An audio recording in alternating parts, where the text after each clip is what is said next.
behind the hand. So go tell you, man, combinations rotate like a ceiling fan. Get killed, improvisational skill. In other words, man, I don't need a plan. Left hook like Gotti, footwork like Ollie. Deja like French 10 blows to the body. Throwing them things, I'm about my cheddar, undefeated champ. I'm like Floyd Mayweather, however you want it, I got it for you. Jab a fella like De La Hoya, I'm Sugar Ray. You wanna play? I'ma lose my religion like Cassius Clay. Get rough, I don't bluff if you don't listen. My right might make your teeth come up missing. Knocked off balance with hazy vision. Caught that boy with a sunny listing. I swear your lip and then break his spine. Like Iron Mike up in his prime. Joe Lewis made me do this. I'm ruthless to the end of time. Wreaking havoc is on my mind. My fist in motion is a crime. The older I get, the better my hands become in time like wine. These hands is so sublime, accurately placed up on your mind. It's like every punch I throw, I know I reach and I will find. While I hustle on my grind, you better not try to block my shine. I will beat you till you blind. Press rewind, cause it go down behind the hands.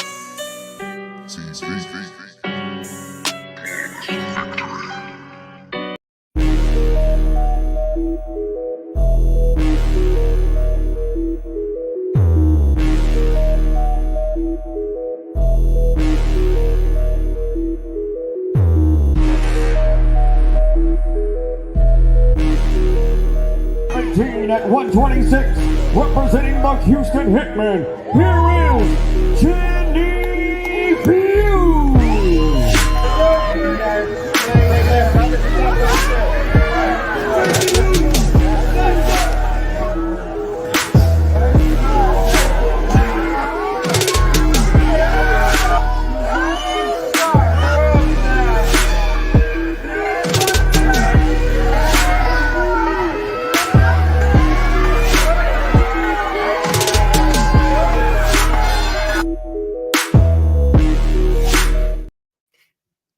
We back, Behind the Hands TV, back with Captain Ginny Fuchs. What's up, Ginny? Hey, how you doing, Mo? What's up? I'm so happy and so elated that you joined me here, considering you just finished a press conference and things of that nature. Yep. How was it? It was good. Here in LA, and just finished a press conference at the Dignity Health Sports Park where the fights will be held. It was a good press conference. The arena is really cool. It's an outside, like outdoor venue. It's pretty big too, so it's exciting. I know they've had a lot of fights there, and so I'm excited to get to fight there. What's the capacity of this venue? Good question. I don't know, but good question. There's a lot. Fit a lot of people. Yeah. Yeah, but that's cool. That's cool too. Well, Jenny, I'm gonna just start from the top. I'm gonna try to run through it because I know you got things to do. So I know that it wasn't your dream to be a boxer. You just so happened to walk into it at 21, and that normally doesn't happen. Right. And, so tell me, at 21, you walk into a gym, and then what happens? So I'll back you up a little bit. So I went to LSU as a walk-on the cross country and track team because I was a runner. And later on in my freshman year, I did a little prank that ended up with school destruction of property. So got in a little trouble for that. So I ended up getting kicked off for that. It was really no big deal, but I got kicked off for it. So I ended up enjoying college life for just a little bit, but then I had met a professional boxer, and I've always been competing and always been doing some kind of athletics. And so it was weird that I wasn't doing anything, and when I met him and I went and watched him train, that was one sport I've never done. I've literally done every sport you can think of, but I've never boxed before. So I was like, all right, I'm going to try boxing. And literally from the first time I started, put on the gloves and started training, I told myself, all right, this is what I'm going to do now. I want to start fighting. And the coach that I began with, he even said, I see a lot of potential in you. Do you want to start really training and fighting? And I was like, let's do it. So that's kind of how it all began. So it began off of getting put away from one sport, and you walk right into the next sport. Exactly. Yeah. Like I was really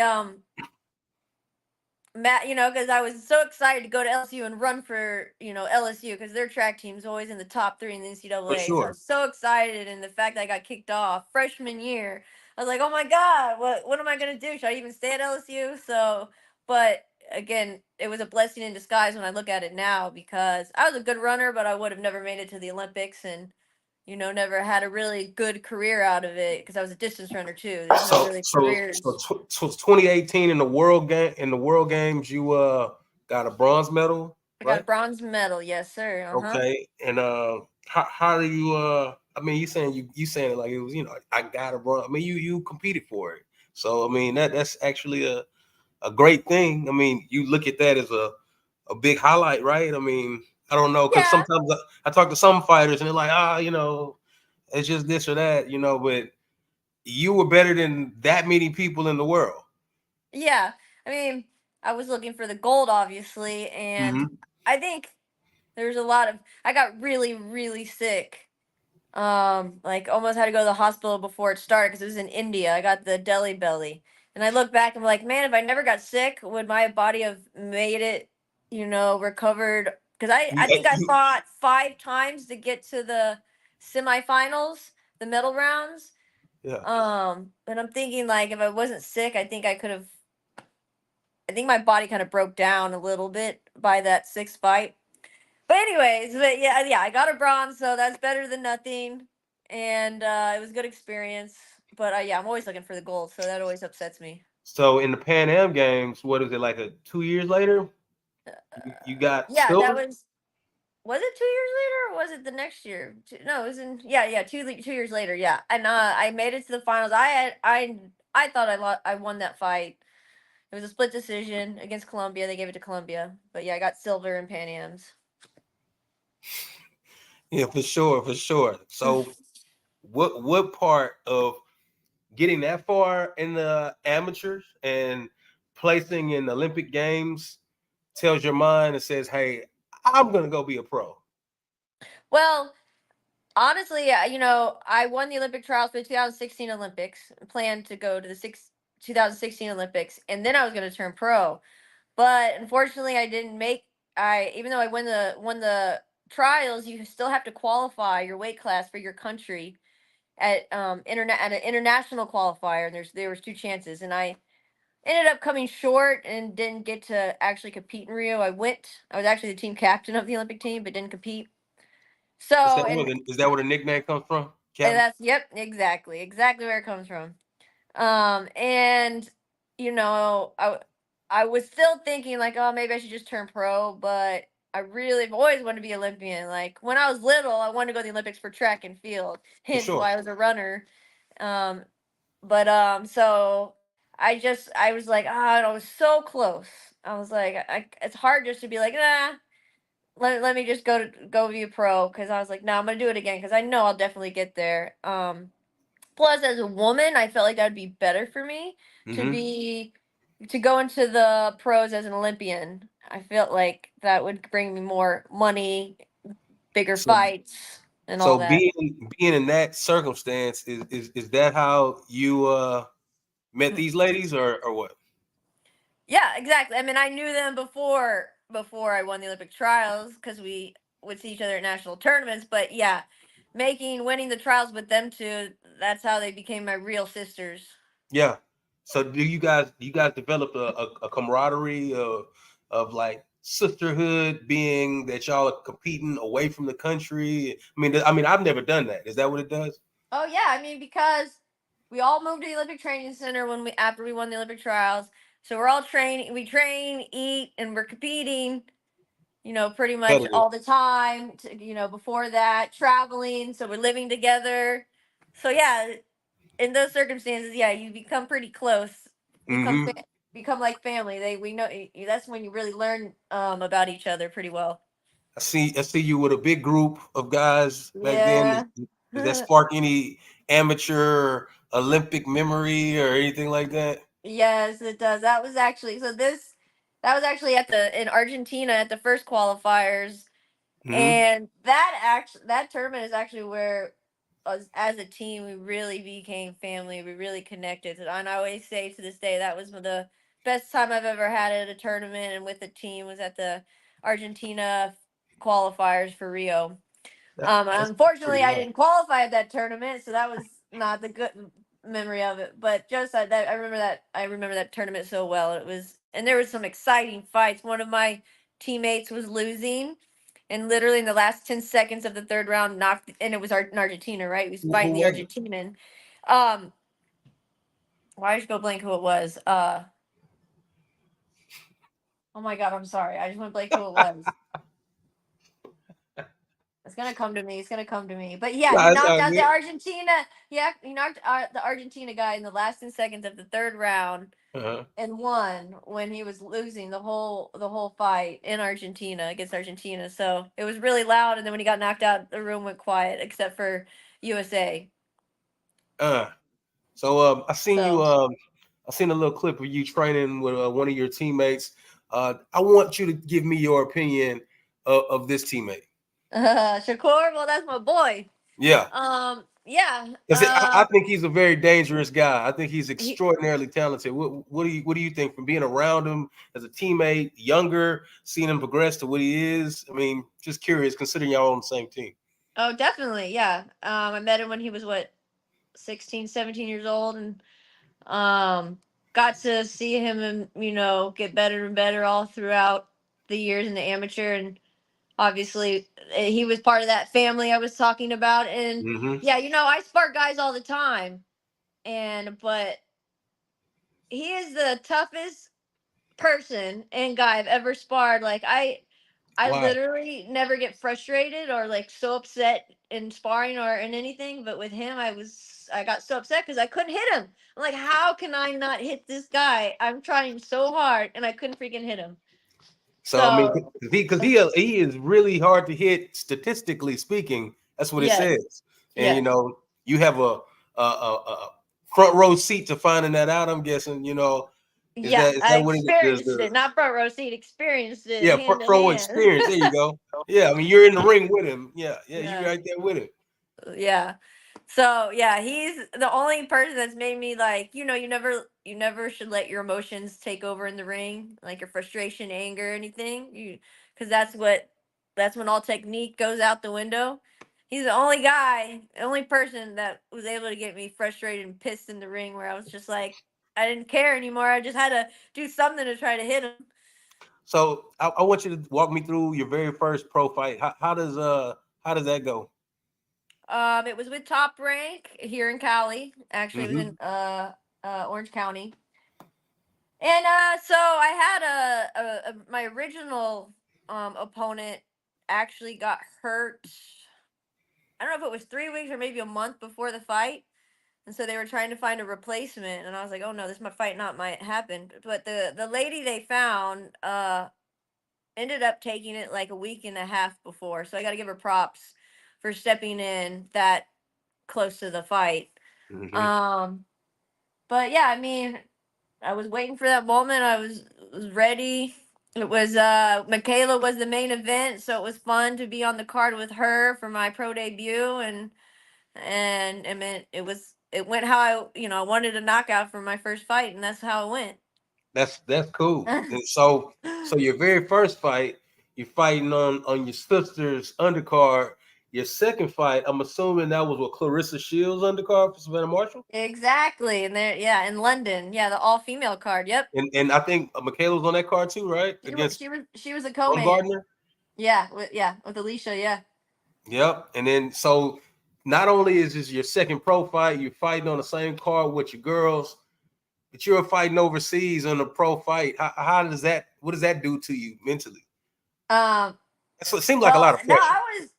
I was pumped and excited because you hear about the UK, that's there's soccer and boxing.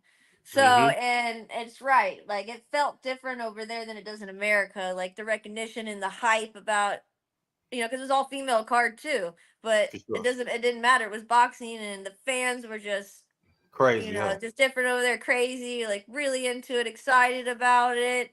So it was really fun, really good experience. And again, now I had both of my sisters. One was a main, one was a co-main. So that was also another exciting part of it. Yeah, yeah. So it's like this trio got back together on an elite level. I mean, that's got to be special to be a Yeah, part of that.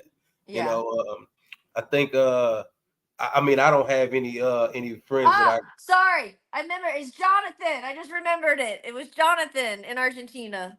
Jonathan in Argentina who Yeah, knocked the yeah. guy out. Who knocked it and knocked him out? I don't know why I forgot who it was, but yeah, it was Jonathan on the team. He didn't compete in Rio, but he won the Olympic trials. So, and he's actually from LA, so he better be at my fight on Saturday. Hopefully he ain't watching, so he ain't Yeah, see he's you gonna be forget like, about him. I know. He's gonna be like, "Dang, you forgot about me." Yeah. So then let's say I believe your third fight was on Regis Prograis undercard, right? Yes, Boom. on Because I the watched every matchroom. single one of them. Yeah. How was that going to New Orleans? Oh, it was great. So again, it felt good going back because I started boxing in Louisiana. So it was like going back to where it all started. So it was very exciting for me. My very first coach that I started with came. I had some of my old teammates that I started with come and watch me that I hadn't seen in years. So it was super exciting. Pulled I up love New on you. Orleans. Huh? I said your teammates pulled up on you. Yeah, they came up and showed the support. Heck yeah. And I love New Orleans. It's like my favorite city. So fighting in one of my favorite Why is that? cities. Uh, I just Food? love that. I love the yeah, definitely the food. Duh. Yeah, that culture there is just so. I love the culture, food, uh, like everything's so exciting. It's very big sports city. I love Mm-hmm. football. I come from a big football family, and they're obviously huge football Yeah. people there. So it's just fun. It's a fun city. You can't be bored in New Orleans.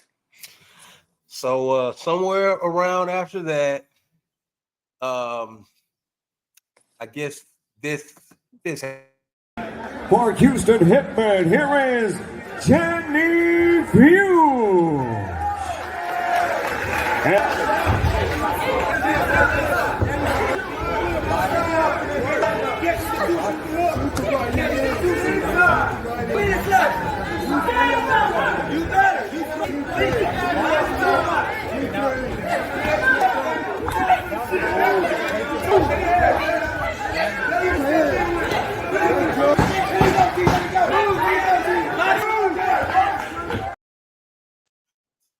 first TCL debut. Yep. You know your boy was there. I was Yep. in there.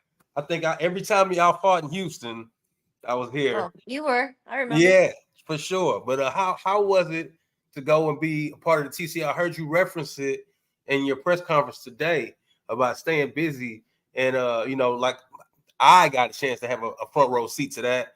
But how was it being a part of that, staying busy? Well, that was the whole reason why. I had heard they actually wanted me to join the first season in the middle of the season, and I was thinking about it. But no, that's right. That was right before I got the opportunity to fight on Regis's card. Mm-hmm. And so when Austin Trout came to me and said, "Hey, Team Combat League is having a Houston team now, and I'm going to be the coach.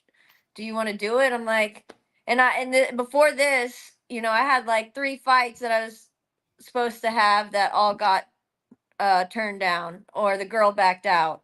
And so I was really Really? frustrated and like, oh my God, here we go again. I only had 1 fight this year when I thought I'd be getting, my momentum and getting fights. So I was like, yeah, let's, I already got asked to join the first season. Let's do it. It's going to keep me What team were busy. you going to join the first season? I think it was the Atlanta team that reached out to me. Atlanta Tech. Gotcha. Yeah, Atlanta Tech. Yeah. Hmm. So I was like, yeah, I'll definitely do it. It'll keep me busy. I don't have anything, coming up and nothing in the future. So I joined it. Make it sound like a gang or something. Yeah, I Yeah. ain't nothing going on, so I joined. no, no, I enjoyed the to watch it because I had never seen that kind of mixture of that many different fighters, that many different styles from all over to be just dumped into a pot, shaken up, and then matched up against each other every time y'all fought. I was like, wow. And then what was the beauty of it was that if you don't like a fight, you don't like a style, all you gotta do is give it 3 minutes and it's somebody else in there, Yeah. They were just running through it. And I will say this: I don't count the last two fights because you didn't Yeah. fight for Houston. Yeah. But as long as you fought for Houston, you were undefeated. Yep. Yep. Yep. I made sure I watched it every single time, whether it be on the all access website they had or whatever. Yeah, that was really a dope experience. They even had people pulling out to not fight you. You know what I'm saying? That was crazy. Yeah. Yeah. You know. No, it was, I didn't know what to expect from it, but, and people keep asking me, how was it? Even here in some of the matchroom people were asking, and I was like, you know what? It was actually a lot of fun. I really enjoyed it. I'm glad I did it. I'm glad you did it too. You Yeah. know, because I mean, I got a chance to see the interaction with you, uh, uh, uh, fighters like Melissa Odessa and Samantha Ginnathan and all those other high level ladies that were fighting.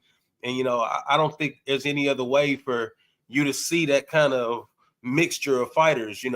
But on to what you got at hand this weekend. You know, I know you getting a title shot. Am I wrong?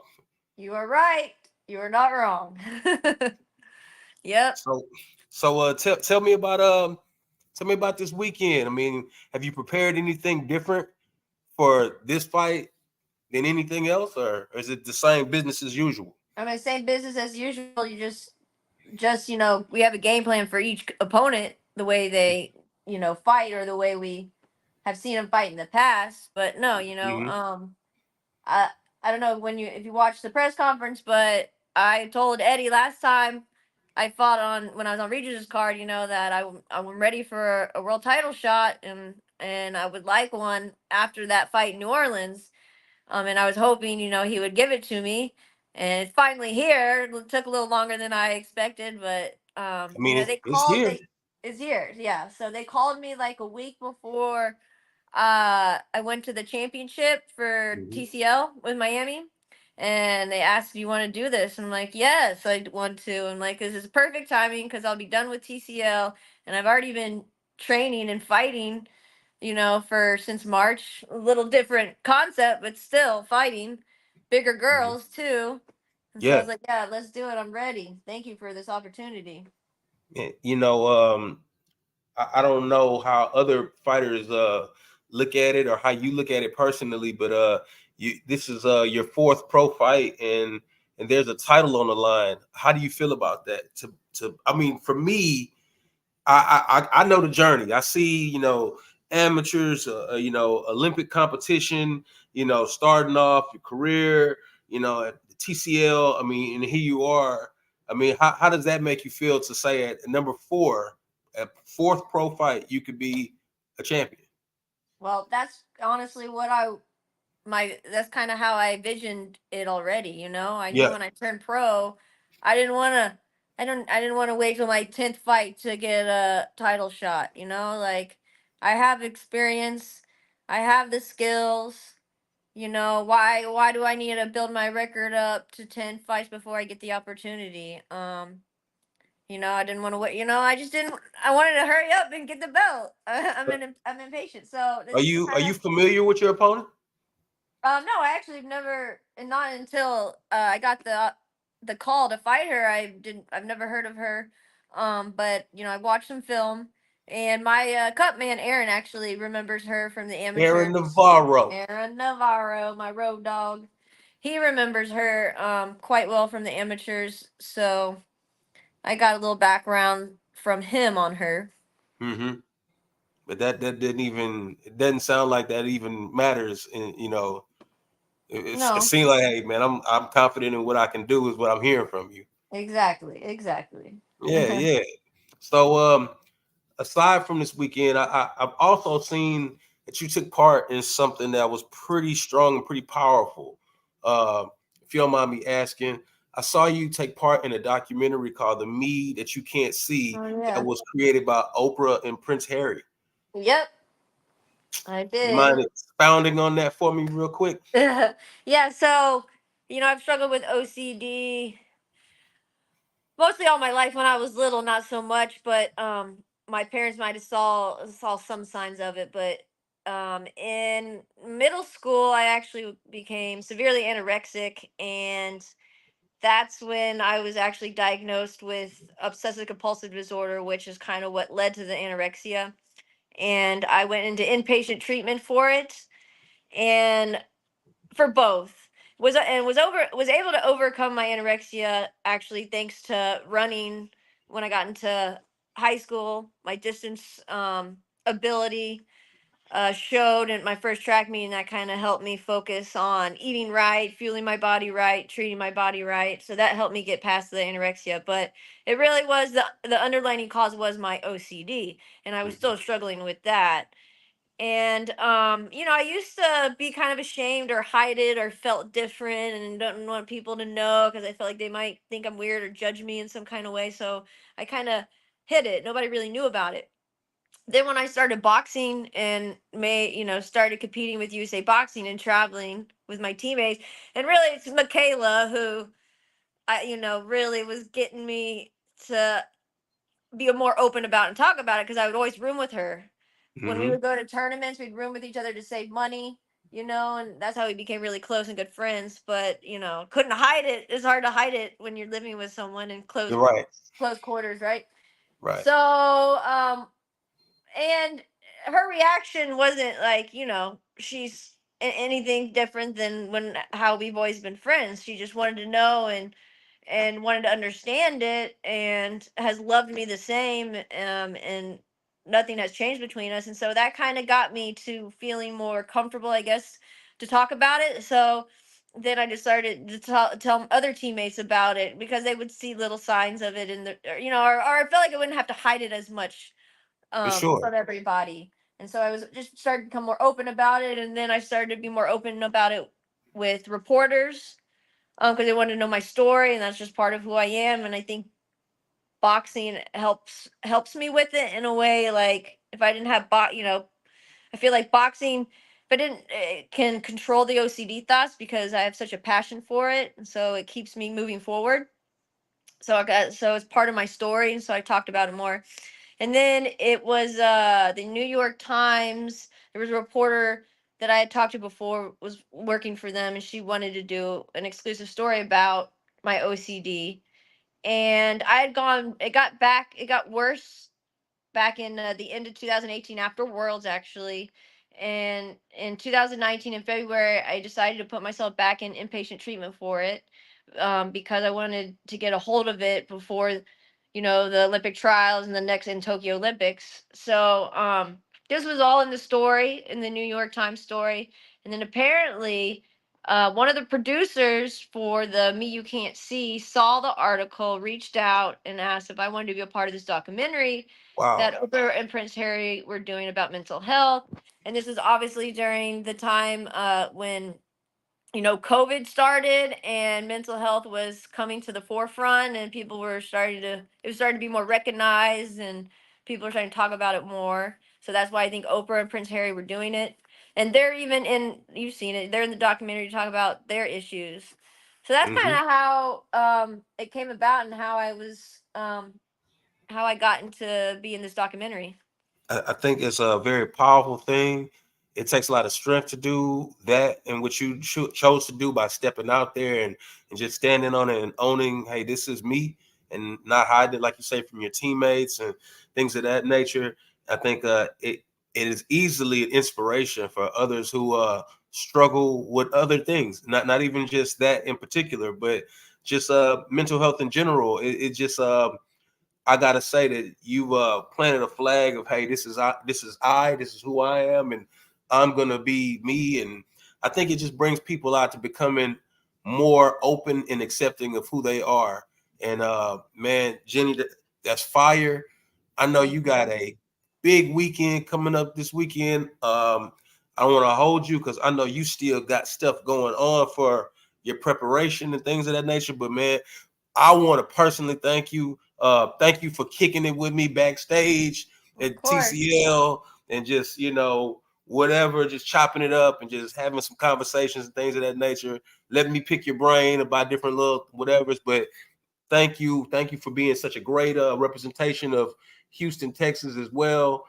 We Anytime. greatly appreciate you. I only wanted to interview and talk to those who I respect on not just the boxing level, but as people. And you definitely somebody who is on that list, on the top of that list. So Oh, I shout out to appreciate you, that. Miss Ginny Fuchs. And Uh-huh. for those who don't know, her fight is Saturday. You're on the prelim card. No, I'm on the main card. I'm the first broadcasted fight. Mm-hmm. Yeah, the first broadcasted fight on the main card. Yes. Okay, cool. And that fight starts. I don't know what y'all time is, but I think it's 6 o'clock my time. 4:30 here, so that'd be 6:30 your Six time. Yeah. thirty here. Got you. So and I'm definitely gonna tune in. Um, Once again, thank you, Captain Ginny Fuchs, and good luck to you. We all gonna be tuning in, cheering for you, and Awesome. appreciate you for pulling up on your boy. Of course, anytime. Thank All you. right, and just like that, we out. Yeah.